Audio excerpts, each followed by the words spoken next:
Hello दोस्तों, मेरे YouTube channel पर आपका स्वागत है। और आज की वीडियो में हम जन्म कुंडली का विश्लेषण करेंगे। जन्म कुंडली की डिटेल्स हैं 16 नवंबर 2004। जन्म का समय है सुबह के 9 बजे और जो जन्म का स्थान है वो रुड़की उत्तराखंड है। तो ये जो जन्म कुंडली बनती है ये बनती है वृश्चिक लगन की। और वृश्चिक लगन में जो वृश्चिक लगन के जो स्वामी होते हैं वो होते हैं मंगल, जो जाकर बैठे हैं 12 भाव में, जो कि बिल्कुल भी ठीक नहीं है। किसी भी व्यक्ति के व्यक्तित्व के लिए ये स्थिति अच्छी नहीं होती है। लग्नेश का 12 भाव में जाना, व्यक्ति अपने शरीर का व्यय करता है, अपने ऊर्जा का। अब यहाँ पर मंगल बनते हैं तो ये मंगल ऊर्जा का व्यय करते हैं। ऐसा व्यक्ति अपनी एनर्जी को सही डायरेक्शन में नहीं लगाता है। हमेशा जहाँ जिस एनर्जी की जरूरत नहीं होती है वहाँ उस एनर्जी को लगाता है, मतलब सही डायरेक्शन में एनर्जी नहीं लगाता है। ये ऐसे व्यक्ति की आजीवन समस्या रहती है। अगर व्यक्ति इस पर नियंत्रण पा ले कि अपनी एनर्जी को सही से लगाए, सही समय पर और सही जगह लगाए, तो व्यक्ति जीवन में धनवान होता है, सफल होता है। लेकिन ऐसा व्यक्ति चाहकर भी ऐसा नहीं कर पाता है, क्योंकि देख लग्नेश जो है वो 12 भाव में गया है, जो कि सही डायरेक्शन में एनर्जी को लगाते हुए नहीं दिखाता है। यहाँ पर देखिए 5वें भाव के स्वामी जो बनते हैं वो बनते हैं गुरु, जो जाकर बैठे हैं एकादश भाव में। और एकादश भाव में बैठकर वो अपने भाव को देख रहे हैं, जो कि श्रेष्ठ है। और गुरु यहाँ पर शुक्र के साथ बैठे हैं। लाभ भाव में 2 शुभ ग्रह का होना व्यक्ति के जीवन में लाभ की आजीवन स्थिति को बनाकर रखता है। ऐसे व्यक्ति को जीवन भर लाभ होता है, लाभ की कमी व्यक्ति के जीवन में नहीं होती है। और देखिए 2 शुभ ग्रह 5वें भाव को देख रहे हैं, तो ये भी व्यक्ति के लिए अच्छा होता है। व्यक्ति को जीवन में संतान का सुख, शिक्षा का सुख, व्यक्ति ज्ञानवान बुद्धिमान होता है और व्यक्ति अपनी ज्ञान का और अपनी बुद्धि का बहुत लाभ भी लेता है। तो ये अपने आप में एक अच्छी स्थिति का यहाँ पर निर्माण हो रहा है।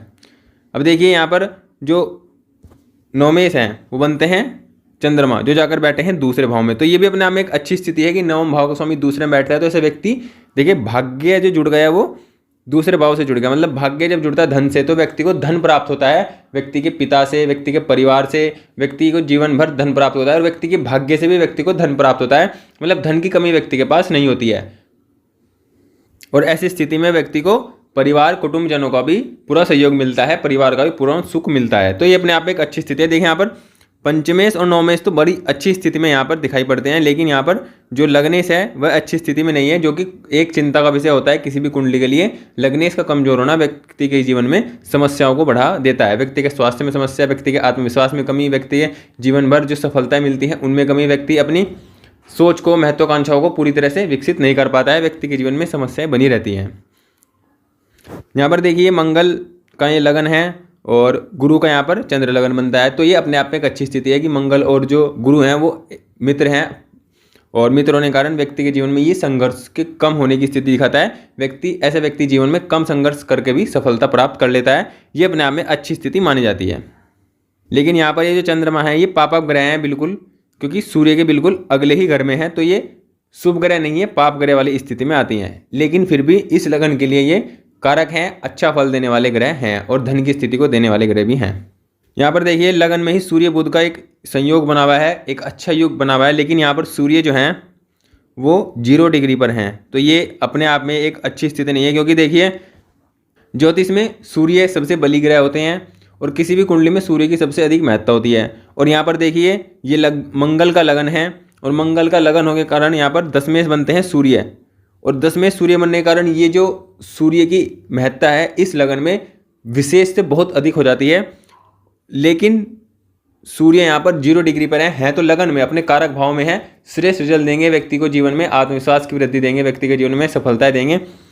लेकिन ऐसे व्यक्ति को यहाँ पर देखिए जो प्रोफेशन है, प्रोफेशन का हाउस 10वें घर में, मतलब जब लगन का स्वामी, दशम का स्वामी लगन से जुड़ता है तो ये अपने आप में एक राजयोग होता है। लेकिन कमजोर सूर्य व्यक्ति के जीवन में कहीं ना कहीं समस्या देते हैं। यहाँ पर लग्नेश भी कमजोर है, क्योंकि देखिए लग्नेश बली है तो व्यक्ति को जीवन में कहीं ना कहीं सहारा मिलता रहता है, व्यक्ति के जीवन में कहीं ना कहीं उसको सपोर्ट मिलता रहता है। अब यहाँ पर लग्नेश भी कमजोर है, यहाँ पर सूर्य भी कमजोर है, तो दोनों स्थिति में कमजोर होने के कारण व्यक्ति को जीवन में समस्याएं मिलती हैं और सहारा सपोर्ट मिलने में समस्या आती है। व्यक्ति को इतनी जल्दी इतनी आसानी से किसी का सहारा भी नहीं मिल पाता है। और यहाँ पर बुध देखिए अष्टमेश बनते हैं, जो कि इस लगन के लिए बिल्कुल भी सही नहीं है, बिल्कुल भी अच्छे नहीं है। और वो लगन में अगर बैठे हैं तो ये स्वास्थ्य में समस्या देंगे, व्यक्ति की नसों में समस्या, स्किन की समस्या, ये समस्या देने का काम यहाँ पर बुध बिल्कुल करेंगे।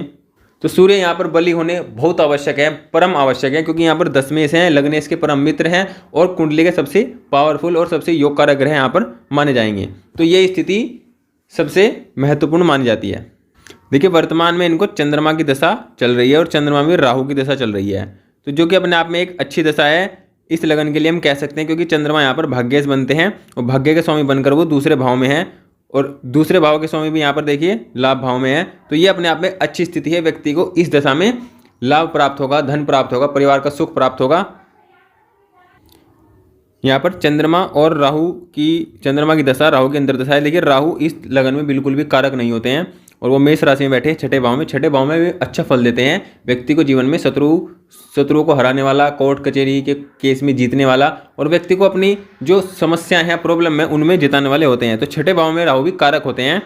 तो यहाँ पर जो दशा है वो दशा अनुकूल है, तो व्यक्ति अपने जीवन में अपने लक्ष्यों को, अपनी महत्वाकांक्षों को पूरा कर सकता है और जीवन में सफलता भी पा सकता है, क्योंकि लग्नेश की दशा, लग्नेश के मित्र की दशा है और योग कारक ग्रह की दशा है, भाग्य सी दशा है, भाग्य का सपोर्ट जीवन भर मिलेगा।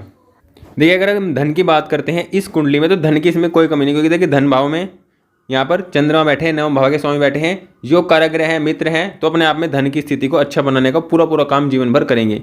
और देखिए यहाँ पर लाभ भाव में भी दो शुभ ग्रह, मतलब धन में भी और लाभ में भी शुभ ग्रह ही हैं। तो ये अपने आप में दिखाता है कि व्यक्ति के जीवन में धन की, लाभ की कमी नहीं होगी, व्यक्ति जीवन में अपार धन प्राप्त करेगा। अब इनका सवाल कैरियर को लेकर है। देखिए कैरियर की अगर हम बात करते हैं तो कैरियर के जो स्वामी बनते हैं वो बनते हैं सूर्य, और सूर्य यहाँ पर बैठे हैं लगन में, जो कि हैं 0 डिग्री पर। तो ये अपने आप में एक अच्छी स्थिति नहीं है। व्यक्ति को जीवन में करियर को लेकर समस्या हो सकती है, क्योंकि जो करियर का स्वामी है, करियर का जो भाव है, जो ग्रह है, वो बहुत मजबूत नहीं है। और देखिए दशम भाव पर किसी भी शुभ ग्रह की दृष्टि नहीं है, बल्कि राहु की दृष्टि यहाँ पर है। तो ये करियर को स्थिर होने में, करियर में स्टेबिलिटी में, करियर में मतलब करियर को अच्छा होने में समस्या यहाँ पर राहु करेगा। और देखिए राहु की अभी अंतर्दशा भी आपको चल रही है, तो ये करियर को लेकर कोई भी स्थिरता नहीं देगा, बल्कि जो भी आप करियर के लिए काम करेंगे उसमें आपको जो बाधाएं हैं उनको उत्पन्न करने का काम यहाँ पर करता है राहु।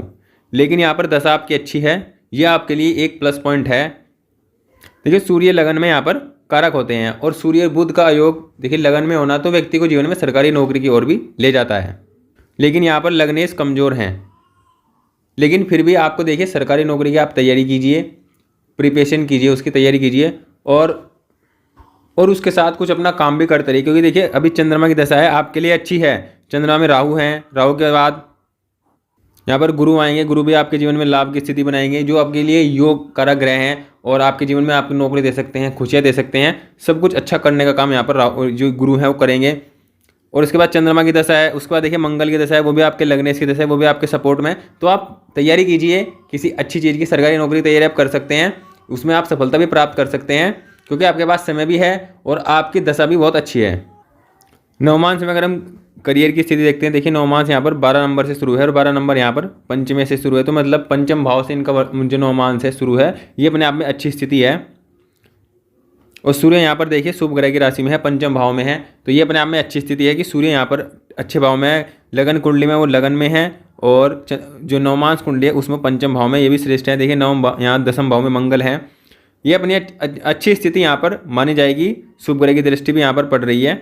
तो आप करियर में सरकारी नौकरी का चुनाव कर सकते हैं, सरकारी नौकरी की तैयारी कर सकते हैं, उसमें आप सफलता भी प्राप्त करने का समय आपके लिए वर्तमान में है।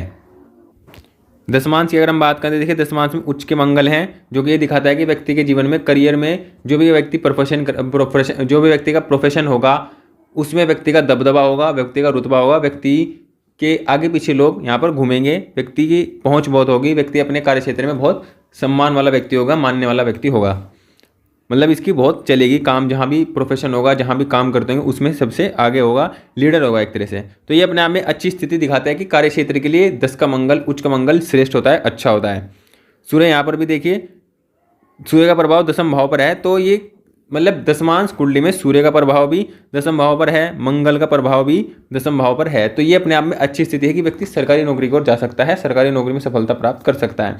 यहाँ शनि नीच राशि में है, तो थोड़ा आलकस अगर आपको है, अगर आप मेहनत कम करते हैं तो देखिए उसमें आपको बहुत करनी पड़ेगी, मेहनत अच्छी करनी पड़ेगी, क्योंकि अगर आप कार्य क्षेत्र के दृष्टिकोण से देखें तो आपको मेहनत करनी पड़ेगी, तब जाकर आपका दबदबा, जब आपका रुतबा बन पाएगा, क्योंकि शनि यहाँ पर कमजोर है, नीच राशि में है, जो कि व्यक्ति के अंदर आलस की स्थिति को दिखाते हैं। व्यक्ति काम को टालने वाला, आलस की स्थिति बनाने वाला, ये स्थिति होती है। अपने काम को पंचुअलिटी से ना करना, अनुशासन में ना करना, ये स्थिति यहाँ पर नीच के शनि दिखाते हैं। तो व्यक्ति अगर इन चीज़ों पर काम करता है तो जरूर व्यक्ति के जीवन में सफलता 100% मिलती है। 100% व्यक्ति अपने जीवन में अपने लक्ष्यों को, अपनी महत्वाकांक्षाओं को पूरा कर सकता है। यहाँ पर इनका अगला सवाल इनके वैवाहिक जीवन को लेकर है कि वैवाहिक जीवन कैसा होगा। देखिए वैवाहिक जीवन की हम बात करते हैं तो यहाँ पर देखिए सप्तम के स्वामी जो हैं वो एकादश में गए हैं। इसका मतलब ये है कि सप्तम के स्वामी एकादश में वैवाहिक जीवन के बाद लाभ, धन भाव, मतलब लाभ की स्थिति बढ़ जाएगी जीवन में, भाग्योदय एक तरह से हो जाएगा।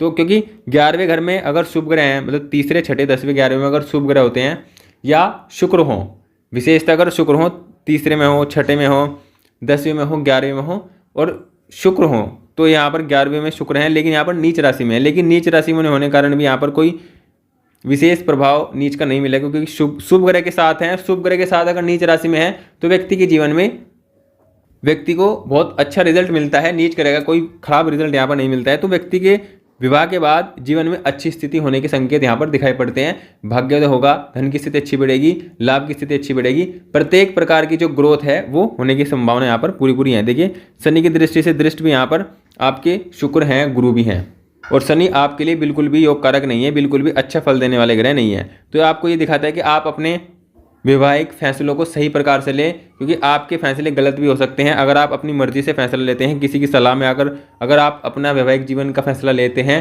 तो ये आपके लिए सही होगा अगर किसी की सलाह के साथ लेते हैं। अगर अपनी मर्जी से चलाएंगे, देखिए यहाँ पर शनि आपको समस्या देने का पूरा काम करेंगे, क्योंकि शुक्र पर दृष्टि शनि की व्यक्ति के जीवन में वैवाहिक समस्याओं को बढ़ाती है, व्यक्ति के प्रेम संबंधों को असफल बनाती है। और शनि की गुरु पर दृष्टि व्यक्ति के विवाह होने में समस्या होती है। विवाह होना ही मुश्किल होता है, होने के बाद चलता सही है लेकिन होना ही मुश्किल हो जाता है। और यहाँ पर देखिए पंचमेश और सप्तमेश एक साथ लाभ भाव में, तो ये प्रेम विवाह की ओर भी दिखाता है। व्यक्ति अपने जीवन में प्रेम विवाह भी कर सकता है। और शनि की दृष्टि है तो व्यक्ति अपने परिवार के विरुद्ध जाकर भी किसी भी प्रकार की समस्या हो उसको भी पार कर वैवाहिक जीवन, मतलब प्रेम विवाह की ओर बढ़ सकता है। तो ये भी यहाँ पर स्थिति बनने के पूरे योग दिखाई पड़ते हैं। इस चीज़ को हम नवमांश में भी देखते हैं वैवाहिक जीवन में। देखिए चंद्र और शुक्र यहाँ पर भी नीच राशि में है। तो देखिए शुक्र यहाँ पर परम नीच स्थिति में है और वैवाहिक जीवन को लेकर आपको बहुत सतर्क रहना होगा, बहुत सोच समझकर अपने फैसले लेने होंगे, क्योंकि आपके फैसले गलत होने की पूरी संभावना यहाँ पर बनती है, क्योंकि शुक्र आपके लगन में भी नीच में है और नवमांश में भी नीच में है। तो ये परम नीच स्थिति बन जाती है। व्यक्ति के जीवन में उस ग्रह से संबंधित सुख, उस ग्रह से संबंधित जो समस्या है वो बढ़ जाती है। तो यहाँ पर वैवाहिक जीवन में समस्या है। अगर आप बहुत जल्दबाजी में कोई भी फैसला लेते हैं विवाह को लेकर तो ये आपके जीवन में समस्याओं को बढ़ाता है। और नीच का शुक्र व्यक्ति के जीवन में चरित्र की समस्या भी देता है और शनि से दृष्टि भी यहाँ पर है, तो ये समस्या यहाँ पर हो सकती है। देखिए आपका प्रेम विवाह का फैसला यहाँ पर असफल हो सकता है, मतलब प्रेम विवाह आपका हो जाए, होने के पूरे योग यहाँ पर बने हुए हैं, होने की स्थितियाँ भी हैं, लेकिन होने के बाद वो चले इसकी संभावना बहुत कम है। क्योंकि जो विवाह चलाने का जो ग्रह है शुक्र है, विवाह जिसके ग्रह के कारण चलता है जीवन में, तो वो यहाँ पर अच्छी अवस्था में नहीं है, ना लगन कुंडली में ही ना नवमांश में ही। तो ये समस्या यहाँ पर अधिक है। तो वैवाहिक जीवन को लेकर आपको बहुत सतर्क रहना होगा, बहुत सोच समझ कर डिसीजन लेना होगा, बहुत ध्यानपूर्वक आपको प्रत्येक निर्णय लेना होगा। क्योंकि अगर आप सही निर्णय नहीं लेते हैं, सोच समझ कर निर्णय लेते हैं, भावनाओं में बहकर अगर आप निर्णय लेते हैं तो ये आपके जीवन में आपकी समस्याओं को, आपके दुखों को बढ़ाने वाला होगा। इनके सिर्फ 2 ही सवाल थे, करियर और विवाह को लेकर। अब इनके लिए उपाय की बात करते हैं। देखिए उपाय में सबसे पहले नंबर पर आप माणिक्य रत्न धारण कीजिए, जो कि आपके आत्मविश्वास को बढ़ाएगा, आपके जीवन में आपकी सफलताओं को निश्चित करेगा, आपके जीवन में आपके मान सम्मान धन को बढ़ाने का काम यहाँ पर करेगा, आपकी कर्म की स्थिति को, प्रोफेशन की स्थिति को अच्छा करने का काम यहाँ पर करेगा। क्योंकि सूर्य यहाँ पर 0 डिग्री पर है और माणिक्य पहनने से आपको सूर्य की स्थिति अच्छी होगी। यहाँ पर देखिए भाग्येश की आपको दशा चल रही है चंद्रमा की। तो देखिए सोमवार के दिन आप व्रत कर सकते हैं। सोमवार के दिन आप शिव जी पर जल अर्पित करें, सफ़ेद पुष्प अर्पित करें और सोमवार के दिन आप मंदिर जरूर जाइए। ये आपके लिए नित्य है, इतना आपको चंद्रमा की दशा चलेगी, इतना आपके लिए ये परम आवश्यक है। सोमवार के दिन आप शिव जी की जितनी आराधना कर सकते हैं उतनी कीजिए। शिव चालीसा का पाठ कर सकते हैं, चंद्रमा के बीज मंत्र का आप जाप कर सकते हैं, ये 2 आप काम कर सकते हैं। लेकिन सोमवार के लिए दिन आपको मंदिर जाना परम आवश्यक है। सोमवार के दिन आपको शिव जी की आराधना परम आवश्यक है। दान के रूप में आप काली वस्तुओं का दान कर सकते हैं, शनिवार को छाया दान कर सकते हैं, किसी को जूते चप्पल दान कर सकते हैं, तो इससे शनि की जो स्थिति है वो सही होगी और शनि आपके लिए अच्छा रिजल्ट देंगे और आप अपने जीवन में रेड कलर का यूज़ करिए, ग्रीन कलर का बिल्कुल मत कीजिए और ब्लैक कलर का बिल्कुल मत कीजिए। बाकी और किसी भी रंग का आप यूज़ कर सकते हैं, ग्रीन और ब्लैक का बिल्कुल मत कीजिए। ये 2 कलर आप अवॉइड करें। बाकी आप प्रत्येक कलर को खाने पीने पहनने ओढ़ने की चीज़ में आप यूज़ कीजिए, लेकिन ग्रीन और ब्लैक को बिल्कुल मत कीजिए। तो यही इनके लिए उपाय हैं और यही इनकी कुंडली का विश्लेषण है, इनकी कुंडली के सभी क्वेश्चन हैं। अगर आप भी इस प्रकार अपनी कुंडली का विश्लेषण और सभी क्वेश्चन कुंडली के माध्यम से जानते थे तो आप अपनी डिटेल कुंडली में कमेंट में दे सकते हैं, जिससे आपकी कुंडली का वीडियो इस प्रकार बनकर आपको मिलेगा। वीडियो अच्छी लगी तो प्लीज़ वीडियो को लाइक करें, चैनल को सब्सक्राइब जरूर करें। Thank you.